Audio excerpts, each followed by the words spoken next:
Hey everybody, welcome back. This is Konversation with me, Rick. And me, Nain. And our very, very, very special guest. This is Malia Dacascos Bernal. How you doing today? Dude, we've been waiting a long time to see you. I mean, every show that we've had prior to this, we talk about you every chance we get. Gossip? Huh? Is it gossip? gossip? Oh, no. All good stuff. We actually had a friend of yours who we had on last week. It was Harry Green. Harry Green. Oh, Harry. Sergeant Harry Green. Apparently, you scared him enough for him to say that he'd never want to meet you in a dark alleyway. He says, "Cause you're." No. So what is that all about? Dangerous. You're That's dangerous. what he said. Would you acknowledge that? Would you say that you consider yourself a fairly dangerous individual? Well, you know what? I am what I am until the situation pops up that I have to be who I'm not. Ooh. See, I like that. That's okay. I like the distinction there. Yeah. I've never heard it that way, and I'm going to start using that. I'm stealing it from you. We'll give you credit. Well, I mean, that's true. I am me, you know. Right. I always pop up to whatever the occasion might be, and so be it. If I didn't study martial arts without Dacascos for years to not be able to at least give a good fight if somebody's trying to harm me. Okay, because you said that, and Nain and I, we did some research on you, and we know that when you were younger, you weren't allowed to do any Still young. What are you talking about when I was She's 77 years young. Already, I'm going home. 77 I don't years. like this interview. Already. And you've met her before, and this is my first time. You know what? We're going to forget about him. Yeah, forget about him. I'm going to go over here. Let's give more context then on the question itself. Okay. In your teenage years, yes, you weren't allowed to do sports. No, nothing. I wasn't even allowed to wear a bathing suit, makeup, shorts, nothing. So, because I've read that you once referred to yourself as a tomboy growing up, and how was that outside of your control then? Yes, I was a tomboy, still am a tomboy. I like that. How many brothers did you have? I had two brothers. There was actually, the family started out, I think Mama had 8 or 9, and some passed. Oh, wow. I'm left with, now I had 2 brothers, the rest were girls. Were you younger, older, middle, or I'm were the baby, You're so the baby, you can so imagine. So that's why you were not allowed to do a lot of things then, it seems. A little overprotective? It's just the family were very, very religious, and it was okay. Mama's way. And where were you guys from? Where were you born? I was born, actually, in Hollister, California. Oh, yes. I'm a farm girl. I lived in the mountains of San Juan Bautista, and I grew up on a farm. So why do I always hear that you're from the islands? Or is that just afterwards? Did you guys go to the islands, or What? I always was under the impression that you were from like Hawaii somewhere. Or? Me? Well, people think because the name is Malia. Oh, okay. But I want to correct that right Yeah, now. yes, please do. Yeah. Well, my name is Malia, but right. Everybody thinks that the name Malia originated in Hawaii, but the truth be told, it originated in Spain. If you go to Spain, you will see the name Malia, Malia restaurants, Malia cafe, Malia boutiques. And somehow or another, they tell me it traveled to Hawaii. Now, I'm sure with me making that remark, I'm going to bet so many people again. We don't care. That's okay. We don't care. Kick their asses. But, my name Malia, actually I was not born with the name Malia, I was born with the name Mary. Really? And then when I got into martial arts, and I decided after a while that I really wanted to make a name in the art, and I realized that everybody looked the same. You were either a white gi, or you were a few black gis were sprinkled about, but we all looked the same. At that time, we wore these short little Bermuda pants. Yes, I remember. But anyhow, so when I decided that I wanted to make a name for myself and God willing, try to become #1 and do a lot of things I wanted to do in the art. I told Al that if we are really going to try to train me to become #1, then I want to become unique, I want to become different, and I don't want to look like everybody When did else. this all start? When was your martial arts studies started? In the 60s. How did that come about? Because I read something that someone got you a voucher to try out or check out a martial arts academy? I got, it was a birthday. A birthday And, gift. Here, this is happy birthday. Go and learn how to beat up people. Yeah, no, I really didn't need anything. I Right. had everything I could possibly really want. And my mother thought, well, at that time of my life, my husband worked grave shift. Right. Was never home. And I had a small son, my children, and Mom thought, since you're alone so much, you know how to fight, because being the baby in a family, Right. I was always Older brother, older tossed siblings, around, yeah. dropped on my head. That's probably what happened to me. But Right. anyhow, Mom thought you should really know how to defend yourself, because there's no one there to defend you. Right. And she said, I want you to, she told my husband at the time, Really? this is what you're going to buy her. You're going to get her a gift certificate to be able to find a school and That's learn pretty self-defense. cool. Okay, because I wanted to know who was the linchpin behind that idea, and it was Mom. Mom wanted Mom you was to my protect mother. yourself. If you Well, had I thought it you would have been known one of my the brothers who would mother- say, That's what I Yeah. thought too. Yeah, my Wait. mother was just really an amazing. Mind you, my mother was born in the year 1900. Wow. 1900. wow, I mean, that's and so you can understand kind of my 120 years ago. upbringing when your mother Right. was born in the year 1900, and then you're born much later. She still kind of lived by the beliefs of when she grew up, and so she Right. raised us like that. But anyhow, she was tough. She was like an Annie Oakley. Could shoot a gun. She could ride and train horses, Brahma bulls. She was nothing. She was not a Wow. wuss. that's pretty cool. She wasn't a wuss, and so she knew. I So knew. a lot of your fire comes from her, it seems. Then My spirit is my Yeah. mother. Right. that's It awesome. was not my father. It was definitely my mother. But Definitely. But Mama. even having been born when she was, and the way things were at the time, there wasn't a lot of opportunity for women to really excel at anything on their own. But it seems like she instilled in that. Well, I excelled in you. a lot of things. Right. When I finally, I followed my mother's rules Uh huh. all through my young years, and I didn't change my pattern of lifestyle until I married. And when I got married, I decided at that time I gave all my respect to my mother when she was bringing me and raising me up. But then I got married, and I decided I'm my own boss. And I can remember my mother telling me, dear, you're married, you have a husband. I says, well, what does that mean? I said, you raised me, he's my husband. And I Right. said, I'm going to start doing things that you didn't allow me to do. So I was Wow. really fortunate. My husband taught me water skiing, snow skiing, horseback riding, everything Wow. you could think That's of. awesome. And I've learned to windsurf, and and I started wearing the skimpiest bikinis you could find. Hey, this is a PG show. This is a P-rated PG show. Easy Families there. watch this. I love that. Now, let me ask you this, because, we're here because our show is about, some of it is martial arts, but we also like to talk about the people and where they come from. Now, you growing up where you did, in Hollister, Yes. I mean, that's a very white, you know what I'm saying? You weren't, not a lot of different nationalities. How is that from there to the transition of being in martial arts, where you had a lot of different nationalities come in because of, the way martial arts was? Any Nothing big change? ever fazed me, because as a young girl I knew that I was not really allowed to be who I really was as a young girl, because my mother wouldn't let me.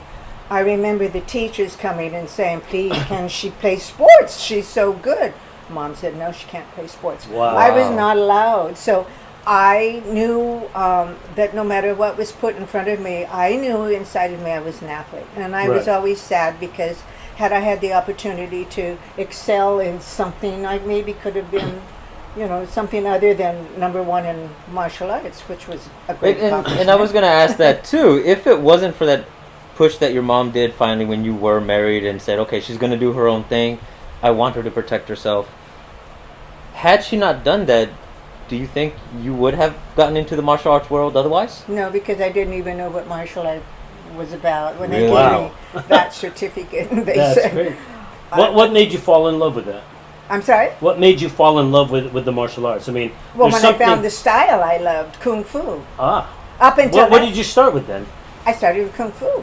So you, I had when I was presented the gift certificate, I searched. I thought, I'm going to be picky now. I've always had to do what everybody tells me to do, but no more. Now it's my choice. And so I remember seeing in the strip mall not far down the road, you know how they have the martial arts schools in there, and I remember seeing it was a taekwondo school, and I remember it saying self-defense and all of this, but to make that long story short, I did go to taekwondo, judo, jiu-jitsu, everything. We like the long story. I really looked. We like long stories. So. Yeah, long story short. And so on my way home, when I didn't find anything, I saw this red pagoda and it looked really cool. And I was hungry, so I'm thinking this is a Chinese restaurant.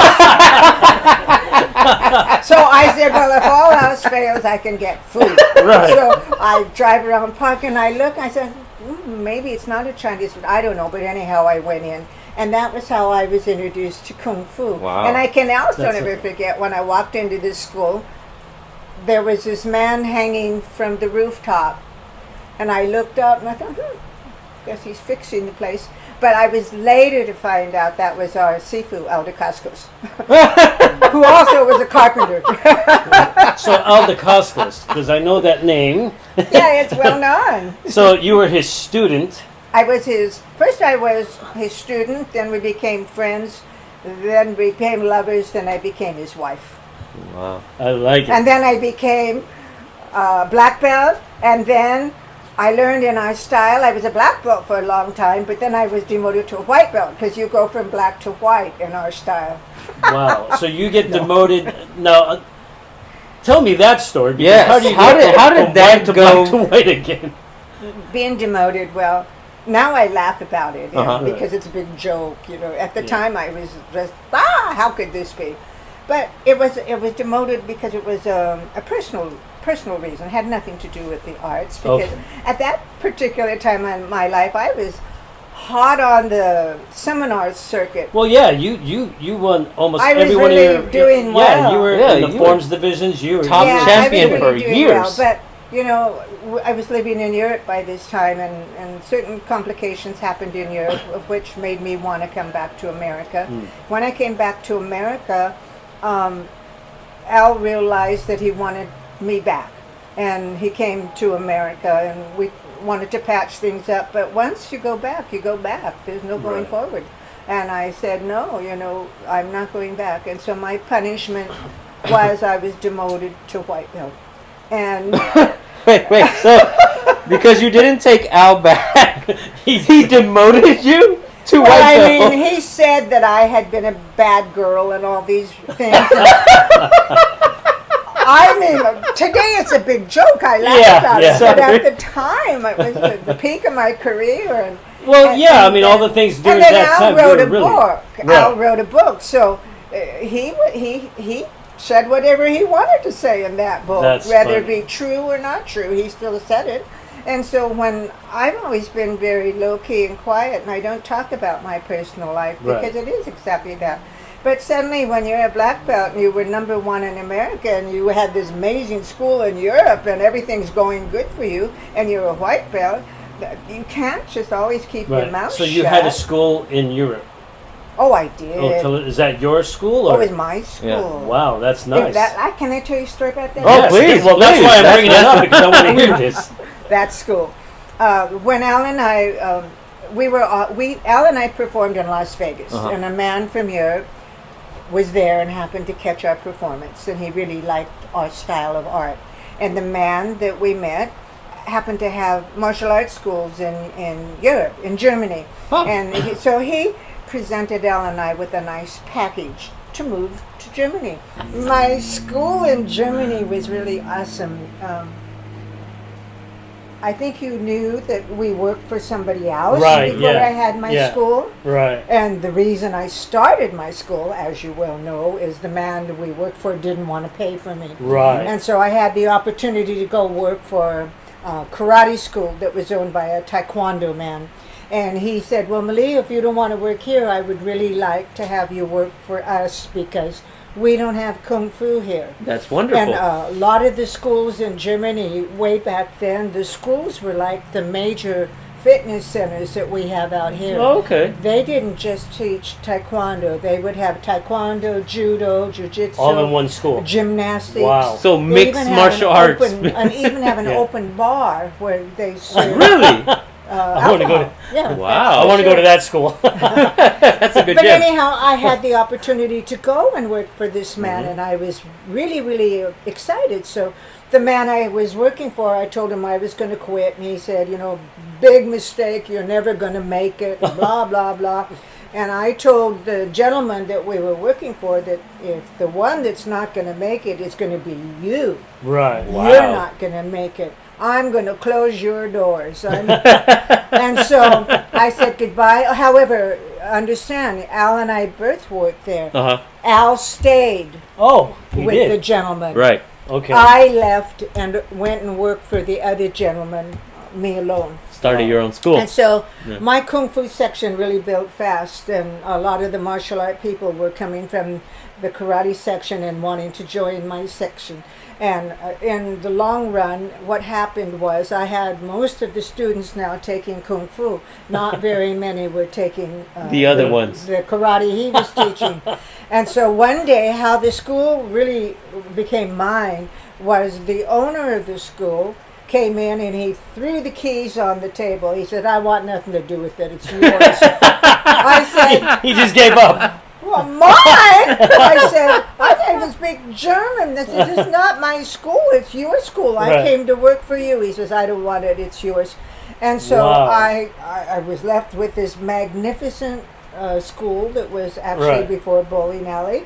And so what Wow. happened was the owner who really owned the building came in and he said, I understand, there's been some problems here and you're left with the school. I said, yes, I would love to continue on. So I was able to continue on. I was allowed to continue on. And the students stayed with me and I got bigger and bigger. So what Wow. I did, I went over to Al and I said, Al, quit this man and come over here and work for me. I could use your help. And That's so Al hilarious.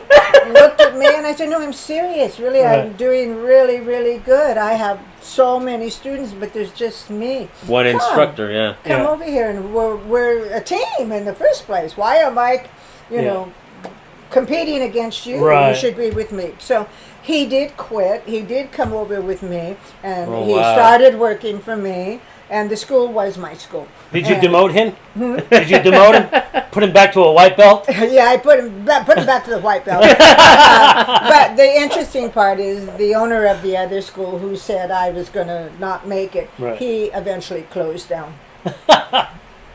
You said it and it happened. And it happens. Yeah. Exactly So- how you but said my it. school, of course, it was nothing like any school that probably anybody's ever taught here in the States. Mhm. Right. First of all, it was an international school where you had people from Greece, from France, from Italy, Wow. from Yugoslavia, from Russia, from all countries, because it's kind of like a melting pot Right. in Hamburg where you have an international living. I have a question for you because I've always been curious. You were doing martial arts way back in the 70s, I was Right. in the 60s. and when you look at the martial arts schools nowadays, Mm-hmm. do you see a big difference? Oh, of course, there's a big difference in life. Everything has changed. Right. But martial arts schools are no longer. I can't say that for all schools because I don't Right. know what all schools do. Right, right. And the only thing I know is I don't see the.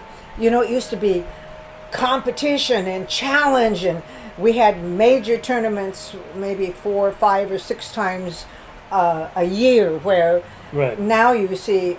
Well, I can't also speak for right now. I don't go to the tournaments anymore, but there was tournament all the time. Tournament, Right. tournament. And so the owners of the schools long ago, competition was new, it was fresh way back. They wanted Right. to train their students to go and promote and build their school.